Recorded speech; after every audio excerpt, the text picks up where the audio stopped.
जय श्री कृष्ण, जय राम जी की जय हो, मंगलमय हो।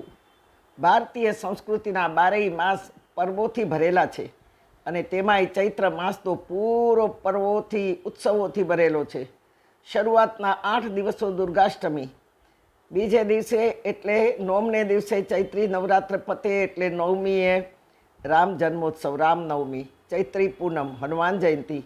आप मारा दैवी परिवारनी शुभेच्छाथी 84 वर्षे पण धर्म कार्य, प्रभु कार्य सतत चालू है। આજનો સંદેશ સાંભળતા હશો ત્યારે હું પ્લેનમાં તમને યાદ કરીશ। હું બેંગ્લોર સુંદરકાંડ કથા કરવા જાઉં છું। તારીખ 20 થી 24 5 દિવસ સુંદરકાંડ કથાનું બહુ જ મોટું આયોજન છે જલારામ હોલમાં, અને 26 તારીખે ઘરે આવી જઈશ મુંબઈ। મને વિચાર આવ્યો કે જેમ નવરાત્રમાં દુર્ગાષ્ટમીના 8 દિવસની 8 દેવી પ્રાગટ્યની કથા શ્રવણ કરાવી, તેમ 5 દિવસની હનુમાન ચરિત્ર સુંદરકાંડ કથા પણ શ્રવણ કરાવું। જો કે કથા તો 3 કલાકની હશે, પણ સંક્ષેપમાં હું કહીશ, જેથી ઘર ઘરમાં સુંદરકાંડ કથાનો પ્રભાવ પડે। આપ જરૂરથી શ્રવણ કરજો, વળી સેવ કરી રાખજો, ભવિષ્યમાં કામ લાગશે। રામ અવતારના દર્શન આપણે કરવાનો પ્રયત્ન કરીએ।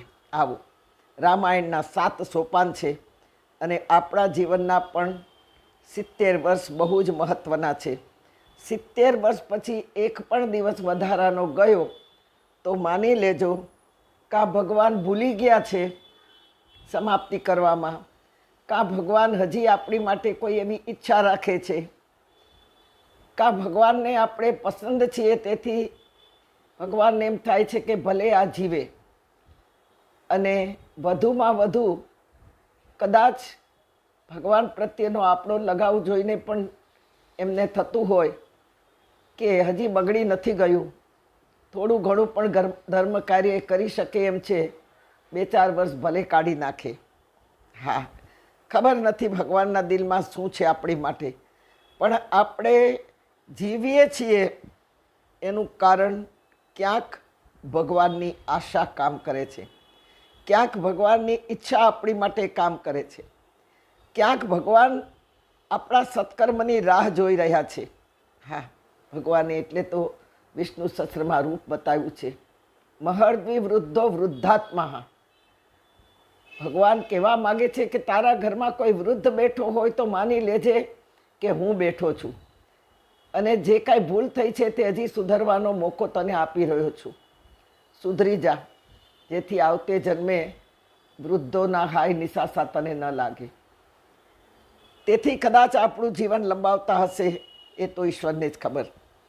આવો, રામ અવતારના દર્શન કરીએ।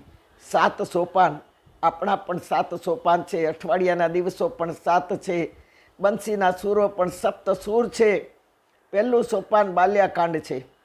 બાલ્યકાંડમાં બસ 10 વર્ષ સુધી બાળકને જેટલો કેળવશું એટલો એ કેળવાશે।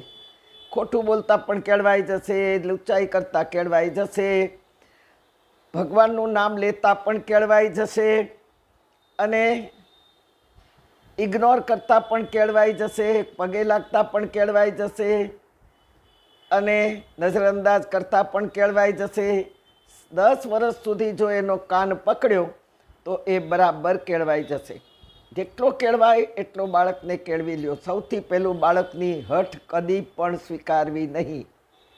બીજું અયોધ્યાકાંડ, બાળક જુવાન થાય, યુવાન થાય, અને એ યુવાનની માં યુદ્ધ, ઘર્ષણ, તારી મારી, દલીલો કેમ ટાળવી એને માટે દાવ બદલવો જોઈએ। હા, એકનો એક દાવ આપણે ખેલી નથી શકતા, તેથી જીવનમાં આવેલા યુદ્ધની પણ ખબર પડવી જોઈએ કે બહુ જ પસાર કરવું પડશે। ત્રીજું અરણ્યકાંડ। હા, 50 પછી, 30 પછી, 35 પછી જીવન જંગલ જેવું નહીં, વન બનવું જોઈએ, ઉપવન બનવું જોઈએ। હા, એટલે દુર્ગુણોના ઘાસ ખડ કાઢવા જોઈએ। ચોથું કિષ્કિંધાકાંડ। 40મે વર્ષે કોનો સાથ છે, કોનો હાથ છે આપણી ઉપર, કોને આપણે ફોલો કરીએ છીએ, કિસકા કંધા લિયા, પાંચમું સુંદરકાંડ, જેનું કર્મ સુંદર, જેની ભક્તિ સુંદર, જેનું શૌર્ય સુંદર, જેની નમ્રતા સુંદર, તે જ સુંદરતા હનુમાનજી. છઠ્ઠો લંકાકાંડ, અંદરનો અહંકાર રાવણ છે, બસ એને દહન કરવાનો છે 60 વર્ષ પછી.